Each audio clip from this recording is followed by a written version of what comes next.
왜 내 신용 등급은 5등급이나 6등급이죠? 전 이런 점수를 맞아본 적이 없어요. 이제는 이것도 옛날 말이 돼버렸어요. 왜냐하면 신용등급제가 2021년 1월 1일부터 전면 폐지됐기 때문이에요. 신용은 말 그대로 돈을 잘 빌리고 잘 갚는 거예요. 예를 들어서 은행에서 돈 빌리고 제 날짜에 갚으면 신용이 좋은 거고요. 물건을 카드로 할부로 사고 꼬박꼬박 제 날짜에 갚아서 다 갚으면 신용이 좋은 겁니다.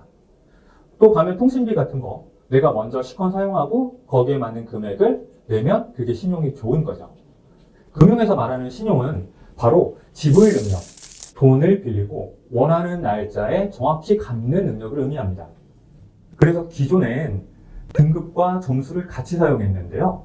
점수는 보조적인 지표로 쓰고 등급을 훨씬 더 중요한 지표로 봐왔었습니다. 그래서 제일 좋은 등급이 1등급, 2, 3, 4까지가 신용이 좋은 거고요. 5, 6은 보통 신용 거래를 하지 않은 대학생, 이런 분들이 그냥 중간 점수인 5, 6을 받게 돼 있었고요. 그리고 연체를 하거나 대부업체를 쓰거나 너무 많은 대출을 갖고 있는 분들은 7, 8, 9, 10 해서 저신용이 되게 돼 있었습니다. 실제로 10등급은 대부업체에서도 대출을 안 해줄 정도니까 이렇게까지 신용등급이 관리됐다는 것은 큰 문제가 있는 거겠죠.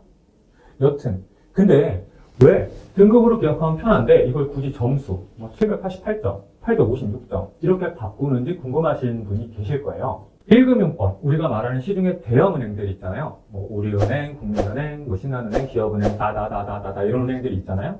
근데 이 은행에서 대출을 받으려면 아까 최소한의 보통 신용이 5, 6등급이었죠. 그래서 6등급보다는 신용 등급이 좋아야 은행의 문턱, 1금융권의 문턱을 넘을 수가 있었어요. 그러면 6등급이 조금 애매한데 6등급보다 떨어지면 확실히 1금융권을 못 넘고 2금융권으로 갔어야 해요. 근데 기존에는 1금융권에서 대출을 받으면 1, 2, 3 어디서든지 대출을 다 받을 수 있는데 2금융, 저축은행이나 카드사로 한번 밀려났다. 그럼 은행에서 대출이 안 되는 문제가 있었어요. 그래서 실제로 점수차는 15점, 20점밖에 차이가 안 나는데 그 경계에 있는 사람들이 있을 거 아니에요. 6등급 맨 아래에 있는 사람과 7등급 맨 위에 있는 사람.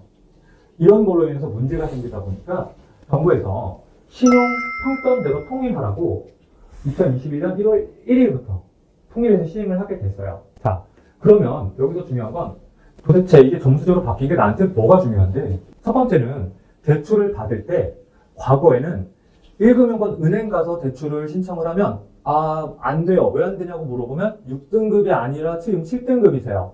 이러면 내가 점수가 몇 점 모자란지 모르죠. 근데 보통 한 은행에서 안 된다 그러면 다른 1금융권 은행들도 안 되는 경우가 대다수였어요. 근데 지금 같은 경우에는 점수제로 하다 보니까 은행에서 기준이 조금씩 다르겠죠. 그래서 국민은행에서는 안 됐는데 우리은행에서는 될 수 있고요. 우리은행에서는 안 됐는데 기업은행에서도 될 수가 있어요.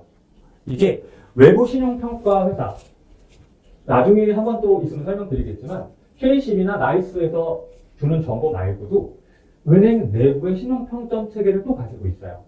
이러다 보니까 가장 중요한 점은 대출을 받을 때 옛날에 1금융권에서 한 번 안 되면 안 되는 경우가 태반이었지만 이제는 그렇지 않다. 그래서 적어도 1금융권 은행 두세 군데는 알아봐야 된다라는 것이 가장 큰 첫 번째 변화가 될 것 같고요.